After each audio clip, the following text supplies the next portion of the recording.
Ola, que tal, como están? Benvidos un día máis ao Faladoiro. Hoxe deixamos aparcados os temas dos que nos ocupamos habitualmente para falar da situación do Monte Galego, unha das principais fontes de riqueza da nosa comunidade e que, sen embargo, está infrautilizado. Din os expertos que non hai outro sector en Galicia cunha produción tan importante, pero algo falla ou algo non se está a facer de todo ben, porque a sociedade é certo que non acaba de percibir todo ese potencial que ten. O Monte Galego pode xerar milleiros de postos de traballo, pode ser un negocio rendible e ao mesmo tempo é posible unha xestión forestal sostible dende o punto de vista social, medioambiental e económico. Eu creo que esta é a mensaxe que van deixar hoxe en riba da mesa os nosos convidados. Están connosco no Faladoiro Tomás Fernández Couto, que é secretario xeral de Medio Rural e Montes da Xunta de Galicia. Que tal, señor Fernández Couto? Moitísimas grazas por estar hoxe connosco, un placer telo por aquí. Moitas gracias a vosotros por esta oportunidade de poder falar para todos os oyentes do Monte Galego, que é algo que nunca falaremos suficiente. Bueno, pois temos efectivamente moitos temas dos que falar. Están tamén connosco Antonio de María Angulo, que é presidente de Silvanus, Asociación Profesional de Silvicultores, que traballa pola profesionalización e a xestión sostible do monte como motor de desenvolvemento. Antonio, moitísimas grazas, tamén benvido a esta mesa. Moitas gracias a vosotros, encantados. A nos gustanos falar deste tema e a verdade a oportunidade que temos é importante de ter coa xente que está interesada nos temas forestais de falar. Bueno, e tamén desexando falar destes temas forestais que son moitos, Daniel Villapol, que é conselleiro delegado de Maderas Villapol, é presidente impulsor da Sociedade Agraria de Transformación Montes de Trabada, pioneira no que foi a ordenación dos montes en Galicia. Daniel, pois benvido tamén a esta mesa.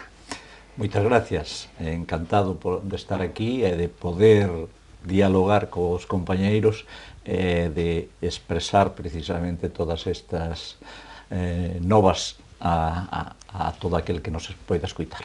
Bueno, pois dicía unha presentación que o Monte Galego está infrautilizado, non sei se me van corrixir ou non, pero é a sensación, alo menos que temos na rúa os cidadáns de a pé. Galicia é unha potencia forestal, eso non hai ningunha dúbida. Temos que falar, por suposto, das debilidades que ten o sector, e vostedes as coñecen mellor que ninguén, pero eu me gustaría empezar en positivo, falando das potencialidades do noso monte. Dicía eu, o monte pode ser un negocio rendible, e supoño que dicía ben, non? Temos aí moitas oportunidades, non, Tomás? Bueno, realmente habría que decir dúas cousas. O Monte Galego admite todavía un desarrollo moito máis importante do que ten neste momento, pero neste momento o Monte Galego está aportando, o Monte Galego e todo o que é a cadena de producións forestais está aportando a economía, o emprego da Galicia dunha forma determinante. Por unha banda, hai algunhas reflexións que é importante facer. O Monte Galego maioritariamente privado, con dúas fórmulas básicas de propiedade: o sistema tradicional de propiedade basado no dereito romano, que é a propiedade particular, e outra forma especial de propiedade, pero unha propiedade privada, pero non como persoas propietarias, sino como colectivos, e que é a colectividade concreta a que é a propietaria do monte, que son os montes veciñais en Mancomún. Bueno, solo o 2% do Monte Galego é público. Isto é un elemento tremendamente diferenciador co resto das comunidades autónomas e marca unhas posibilidades moi grandes de desenrolo desde o punto de vista da economía das persoas e a economía rural. A mí me gustaríame dar algunos datos. Por unha banda, o Monte Galego produce do orden da mitade da madeira que se corta cada ano en toda España, que o 10% do territorio forestal español produzca do orden e dun xeito creciente, ademais, da mitade das cortas anuais, pois eso aporta, digamos, un dato revelador sobre o noso monte. Por outra banda, podemos decir que a madeira é un produto de creación, de generación a largo plazo, non son plazos de un ano como outros temas agrarios. As políticas teñen que ser a medio plazo. Hai situaciones nas que os precios suben ou baixan, por exemplo, todo o que é a crise da construción ha tido moito que ver con moitos mercados tradicionais da madeira, pero hai outros como que a pasta de papel a partir das nosas masas de eucalipto, que neste momento están en unha situación moi boa e con unha gran demanda e con uns precios importantes. Só as vendas de madeira de eucalipto en pé cada ano suponen para os propietarios forestales, sin entrar en toda a economía que a partir de aí xa empezando coa corta e o transporte e as sucesivas transformacións teñen igual, estamos a falar do orden de 140 millóns de euros anuais. o emprego de toda a cadena monte son 70.000 empregos en Galicia, é o primer factor de emprego industrial en moitas comarcas, de maneira que o monte ten unha gran capacidade e posibilidade de desenrolo, pero hoxe por hoxe xa está aportando unha forma tremendamente importante ao emprego e a economía de Galicia. A verdade é que as cifras que pon vostede en riba da mesa pois, evidencian a importancia do sector. Eu non sei se Antonio e Daniel concordan tamén con ese panorama que nos debuxa o señor Fernández Couto. Daniel, por exemplo, no seu caso. Sin lugar a dudas, estamos totalmente de acordo cos cifras e ademais que é unha renta que produce unha riqueza en todo o mundo rural que é moi necesitado. Non é como outros sectores que non ten esa afección, pero o monte ten unha distribución moi amplia no mundo rural, tanto a nivel de cortas como propietarios, tamén dentro das industrias, que a maioría tamén están ubicadas no mundo rural. Por tanto, ten esa faceta a maiores. Outra faceta que podemos considerar é que realmente estas cifras que estamos tendo son cifras actuais, pero que poden ser incrementadas posiblemente nun doble ou un triple do que temos hoy. Si a xestión, si melloráramos a xestión forestal. Eso sería moi importante. Pois agora falaremos tamén de como mellorar a xestión forestal. Antonio, neste diagnose que se fai na mesa, está vostede de acordo? Que engade? Ese é un tema que realmente eu estou moi ben colocado, porque estou entre a administración e a industria, podíamos decirlo, e non somos propietarios, o sea que isto está todo encaixado perfectamente. Pero sí que é certo que eso que sí que conoce todo o mundo, que se refire á PAC, ás ayudas ao desenvolvemento rural, vamos, si aquí en Galicia, con esa superficie, con esas producións, con esas posibilidades que hai, os propietarios forestales, o terreno rural, non ten unha capacidade de desarrollo e unhas posibilidades moitísimo maiores que noutros sitios de Europa, non sei que estaríamos falando. O que sí que temos é que entre os tres conseguir que a cadea de valor da madeira e das producións, administración, propietarios e industria, consigamos darlle maior valor añadido, porque entonces podemos chegar a cifras que de verdad que asustan a nivel de o que se pode lograr encaixando e poñendo esa transformación en consonancia co que temos. Pois eses retos que ten o Monte Galego trata de darlle resposta á Lei de Montes de Galicia, é a primeira que contamos, a min chamou a atención, non? A primeira Lei de Montes de Galicia, pois nunha comunidade como Galicia, non? Potencia forestal. Gustaríame saber un pouco que é o que se persigue con esa lei, e logo tamén coñecer a opinión de Antonio e de Daniel ao respecto desa normativa. Tomás, que aporta esa normativa, esa lei de montes? Supoño que facía moita falta, para empezar, non? Era realmente imprescindible. Materia pendente, non? É unha lei que, como acabamos de ver, o peso do ámbito forestal en Galicia é tremendo. Hemos falado máis da madeira, pero hai que pensar que o forestal non é únicamente a madeira. O forestal se refere ao monte e a todas as producións do monte, de maneira que tan forestal é a produción de madeira como a de fruto, como as castañas, por exemplo, que neste momento teñen un desenrolo tremendo económicamente, todo el tema de las setas, que é outro mundo, todo el tema de pastos extensivos en territorio de monte, todos son aproveitamentos forestales, pero evidentemente a madeira ten un peso específico moi importante. Bueno, Galicia, como acabamos de decir, é un territorio de propiedade privada, da que parte esa propiedade é unha propiedade privada especial, non é do romano do propietario, sino sermánico desa colectividade de vecinos propietaria, pero, por outra parte, aquí estamos hablando de unas superficies medias de unos 500 hectáreas por monte veciñal, pero non hai do da propiedade particular, e estamos a falar de preto de 1.400.000 hectáreas, estamos a falar de propiedades de 2-3 hectáreas medias en ata 15 ou 20 parcelas diferentes.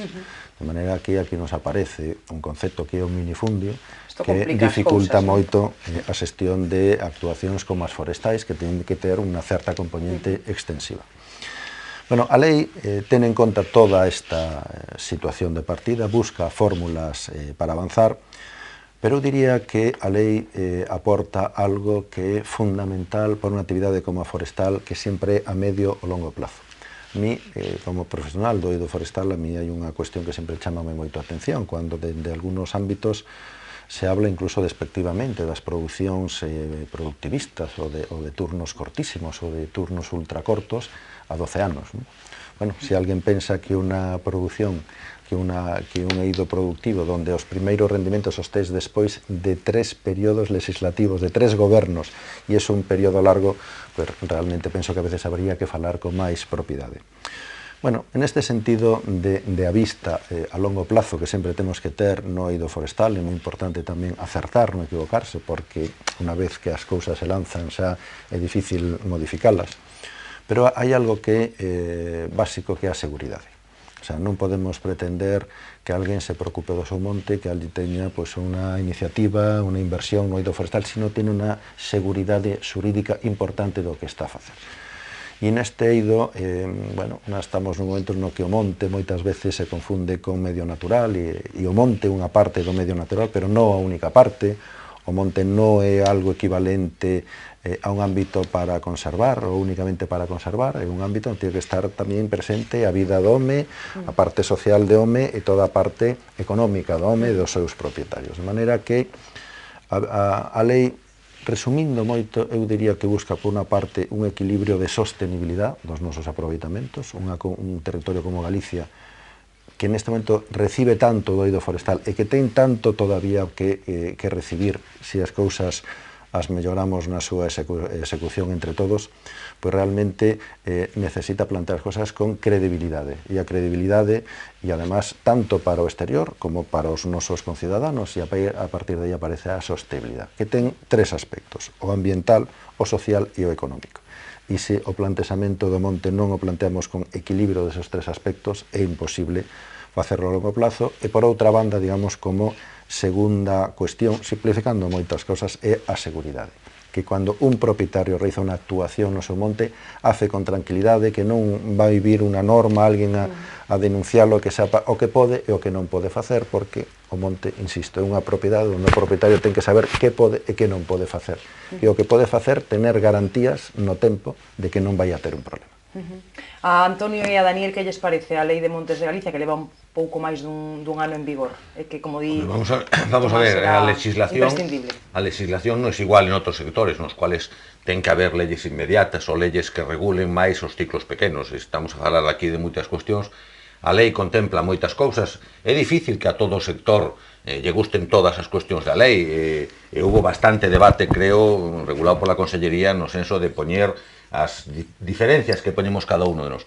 Hai que ter en conta unha cuestión, a baixo punto do vista da propiedade, é dicir, que moita xente, o decía no foro do outro día, moita xente non sabe que as fragas do Eume son privadas, o sea, é dicir, están así, son moi bonitas e tal, pero pertenecen a propietarios privados, e sin embargo conservan un espacio e un luxo para toda a xente. Aí está un pouco a diferencia de que non se vexa solamente o monte baixo o punto de vista productor, baixo o punto de vista dos incendios, sino que todo o que engloba o defendemos de alguna maneira os propietarios. E aquí tamén podíamos hacer diferencia, antes comentábamos un pouco a parte urbana de población, que sí que concibe o monte e tal, pero non ten moito conocimiento de todas estas cuestións, simplemente ve un pouco aspectos máis ecologistas, máis tal, e sin embargo, están os montes como están, ven mal en algunos casos, e probablemente ese ambiente máis de apreciar os montes, porque sale un fin de semana, porque a xente vai a unha casa de turismo rural, lo aprecia máis o do territorio urbano, digamos de alguna maneira, sin conocer a situación. E parte da xestión forestal sostible, que é un reto europeo desde fai unos cuantos anos, é o que se incorpora como objetivo primordial da lei, vamos, non estou dicendo que é o que queremos nós, que se reconozca de alguna maneira que o que estamos facendo aquí está, valores ecolóxicos, valores ambientais, valores de produción e de rendimento de distintos servicios, beñes e tal. E esa é a parte importante, que pola parte dos propietarios, aunque a lei a veces nos aprieta os tornillos e nos obriga a cumplir cousas e sempre nos complique un pouco máis, pero sí que estamos dispostos a poñer sobre a mesa para que o conozca a xente, porque é importante para nós. Daniel. Hombre, eu creo que unha vez que temos as atribucións na comunidade e a gran variedade que temos en toda España, era imprescindible, desde hai moitos anos xa, unha lei específica gallega, porque non ten nada que ver o monte gallego, co monte de Castilla, co monte en todos os conceptos, ademais, o sea, en propiedade, en superficies, en afeccións, en todo. Entonces, esta lei era imprescindible en Galicia. Que pasa con esta lei? Pois temos factores importantes, específicos, característicos de aquí, que nos vai favorecer no desarrollo. Temos que desarrollala, porque efectivamente nos queríamos que esta lei fora garantista, que fora simple, porque administrativamente temos moitos problemas desde o punto de vista do monte, entonces que fora simple e prevalente desde o punto de vista de que fora a lei de montes, que a nosa consellería sea a que realmente teña os poderes sobre o monte, e que, se fora posible, sempre pedimos unha ventanilla única, que sería o ideal para poder manexar o tema do monte. Todo isto co desarrollo pertinente pois vai ter un proceso, porque ten moito que desarrollar aínda, ten un proceso, estamos iniciando con moitos temas do proceso, como son os decretos de aproveitamentos, os decretos das empresas para inscribirse, etcétera, etcétera, que bueno, todo nos vai a levar a ter un proceso largo de desarrollo da lei.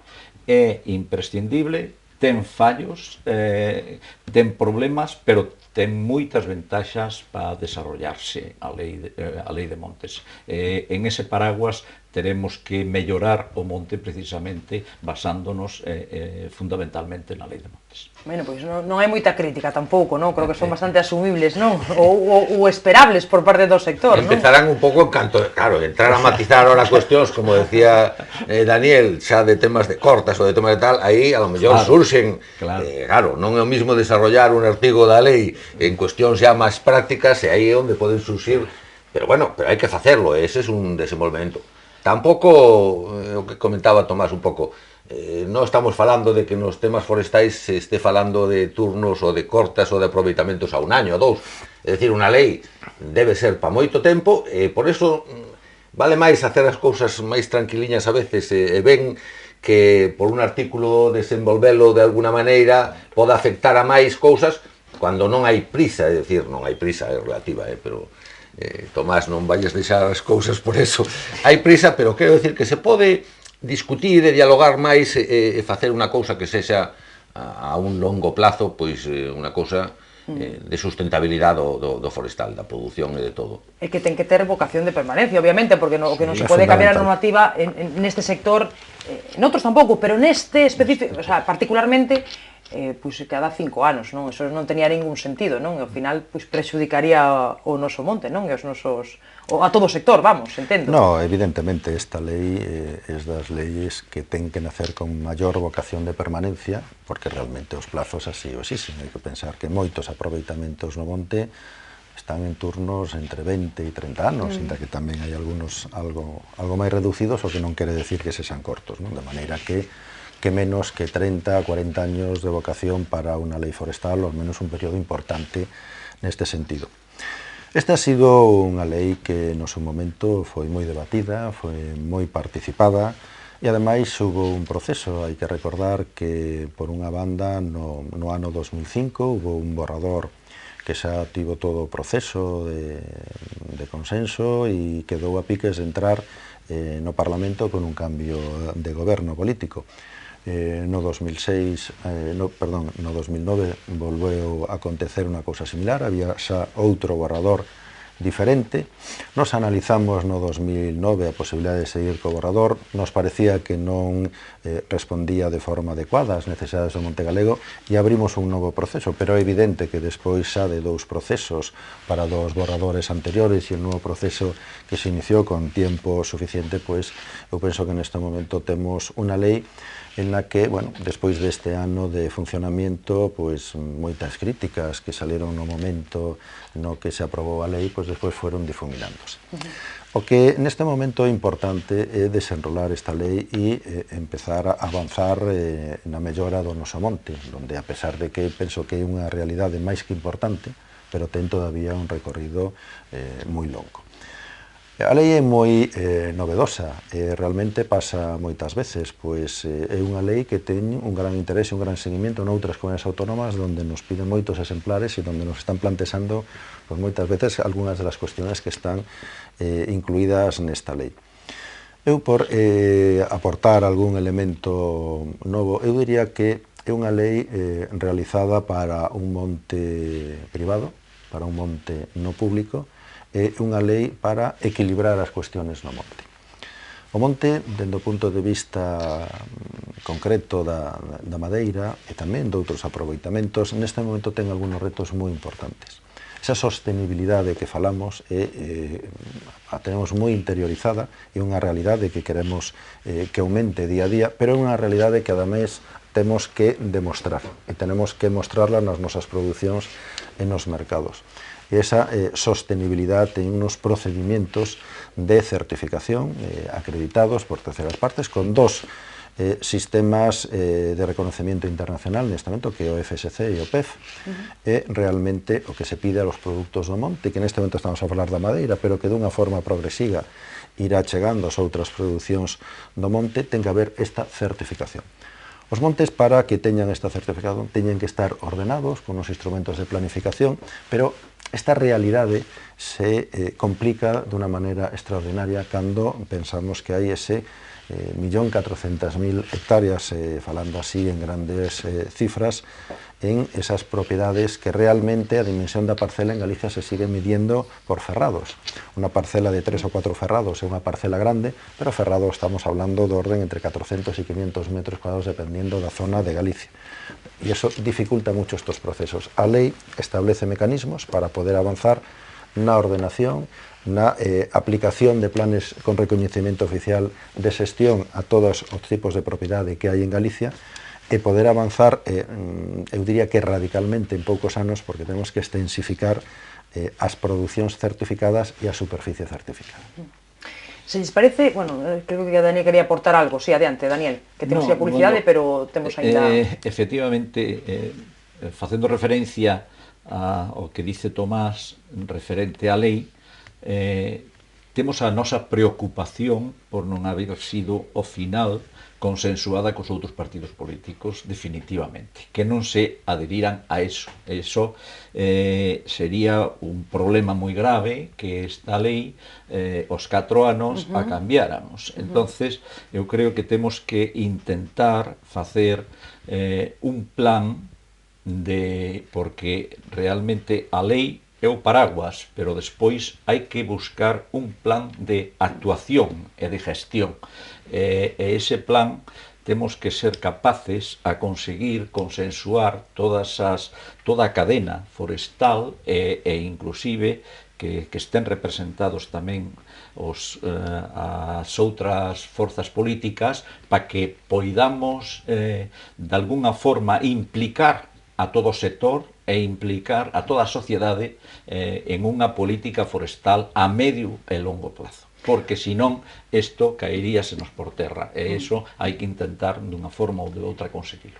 O consenso do que fala Daniel é o ideal, non, neste tema e en tantos outros, non? O que pasa é que a realidade é a que é complicado, non? É complicado ás veces acadar ese consenso moi necesario, non? Para que teñamos o desenvolvemento que necesitamos. Non sei se Antonio o fío deste asunto. Hombre, non, vamos a ver, eu penso que por todas as entidades, asociacións, representantes sociais que participaron na elaboración da lei, hubo bastante discusión, bastante aportación e bastante poñer sobre a mesa cuestións que lle afectaban, non mesmo os propietarios, a industria, os colectivos de montes veciñais, é dicir que sí que é certo que eso al final reflexa o interés que hai de los distintos colectivos.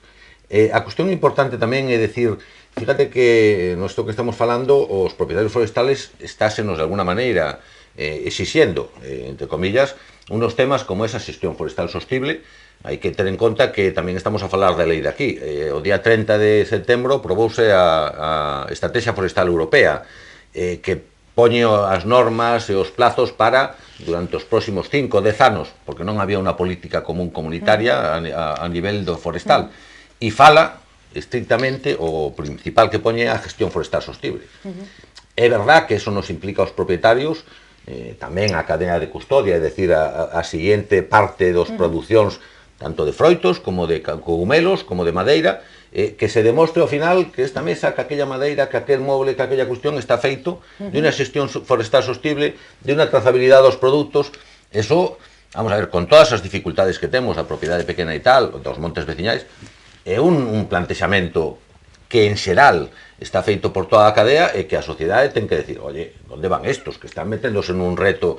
Claro que é complicado e nos va a complicar o que esa xestión en moitas cousas e habrá que buscar fórmulas, agrupacións que contempla a lei, pero sí que é certo que un pouco a nosa queixa tamén é decir, estamos comprometidos á propiedade, estamos, penso que o reto grande que temos con toda a superficie que hai en Galicia é decir que hai que diferenciar os propietarios vos, os propietarios que teñen as fincas ben, e desa maneira demostren a súa xestión de unha forma simple, sencilla, ou con planes conxuntos, agrupándose de maneira que sea, e a actuación máis directa e máis forte debe ser contra moitos dos propietarios. Eu queríame aquí diferenciar desos urbanitas, sin meterme con eles, que moitas veces marcharon á cidade e non saben onde teñen as fincas. E iso sí que é un problema para toda a realidade forestal que estamos a plantexar nesta mesa. Son propiedades que se descoñecen, propiedades que teñen máis risco, propiedades que non se aproveitan, propiedades que non están producindo. E unha finca dun señor que vive en Valladolid e que está aquí, un propietario forestal, non ten por que estar abandonada. Ese, penso, que é o mensaxe que como propietarios queremos dirixir. Se o monte pode estar plantado, producindo, fixando CO2, pero usted vive en Valladolid, non ten problema. Eso é o que hai que conseguir, seguramente. Pois pareceme un reto interesante, seguro que podemos engadir moitos máis, pero imos facer unha pequena pausa para a publicidade e á volta seguimos falando da situación do monte galego e dos retos os que lle ten que facer fronte. Así que pequeno descanso, volvemos de contalo.